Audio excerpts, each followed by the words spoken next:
Días, alumnos. Bueno, vamos a hacer este video hablando sobre un personaje muy importante de la historia argentina del siglo XIX, que fue Juan Manuel de Rosas, uno de los caudillos más importantes que tuvo nuestro país. Pero vamos a empezar hablando un poquitito de cómo se logra ese ascenso político de Juan Manuel de Rosas hasta llegar a los primeros planos de la política.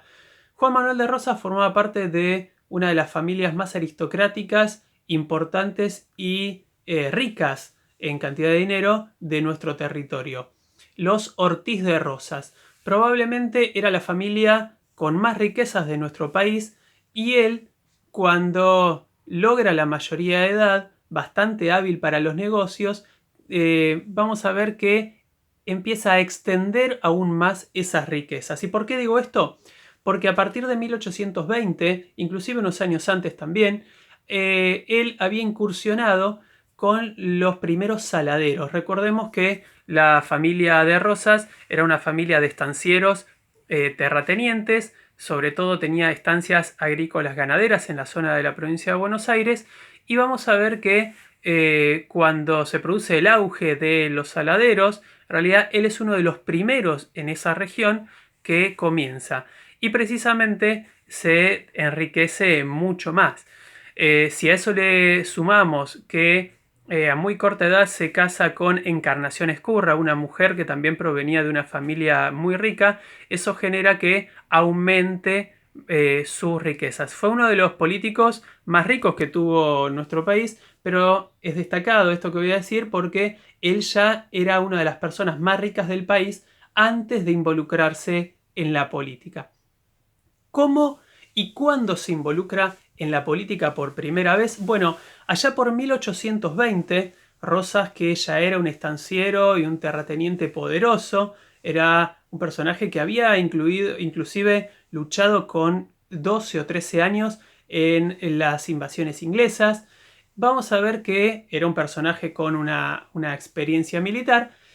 Para 1820, cuando se había producido el fin del Directorio Unitario de Buenos Aires y la gobernación de Buenos Aires había quedado en manos del gobernador Martín Rodríguez, es precisamente este gobernador quien le pide a Rosas que junto a los gauchos de sus estancias, las estancias de Rosas, vayan a controlar la frontera sur, la frontera entre los blancos y los indígenas.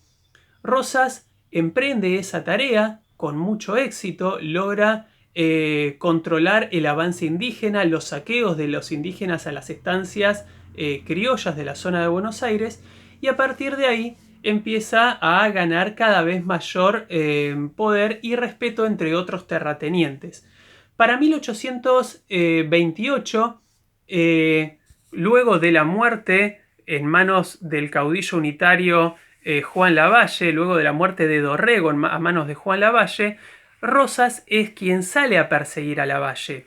Logra derrotarlo y una vez que logra derrotarlo no lo manda a matar ni nada de eso, sino que termina obligándolo a firmar la renuncia y delegar nuevamente el poder provincial, la gobernación de la provincia de Buenos Aires, en la Sala de Representantes, aquel grupo integrado por grandes terratenientes que, frente a la ausencia de un gobierno nacional, hacían leyes y actuaban como si fuera una legislatura.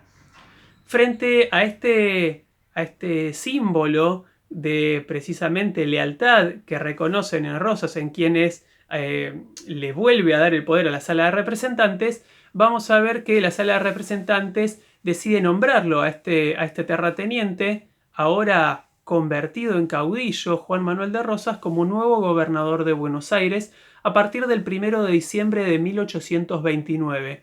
Era tal la situación de caos debido a esa convulsión política generada por la revolución de Lavalle y el asesinato de Dorrego, que a Rosas la Sala de Representantes le ofreció las facultades extraordinarias. ¿Qué significa esto? Que le dio la suma del poder público. Los tres poderes del Estado, poder ejecutivo, legislativo y judicial, los podía ejercer el mismo Rosas. Él podía hacer leyes, podía actuar como juez y además gobernaba la provincia haciendo, digamos, aplicando el poder ejecutivo. Vamos a ver que Entre 1829 y 1832 se desarrolló su primer gobierno y el principal objetivo de este primer gobierno, además de mejorar las finanzas, era precisamente perseguir a todos los unitarios. Rosas era un referente importante a nivel nacional del federalismo y vamos a ver que en su primer gobierno se encargó de perseguir a los unitarios, a quienes la gran mayoría terminaron exiliándose en la banda oriental o yéndose a Europa. Vamos a ver que este primer gobierno dura muy poco, dura hasta 1832, y en 1832 él se aleja de la política porque la Sala de Representantes había considerado que ya no era necesario que él tuviera los tres poderes. Entonces le vuelven a ofrecer la gobernación, pero sin estos tres poderes. Él se niega, no acepta si no era con los tres poderes, y emprende así la campaña al desierto entre 1832 y 1833.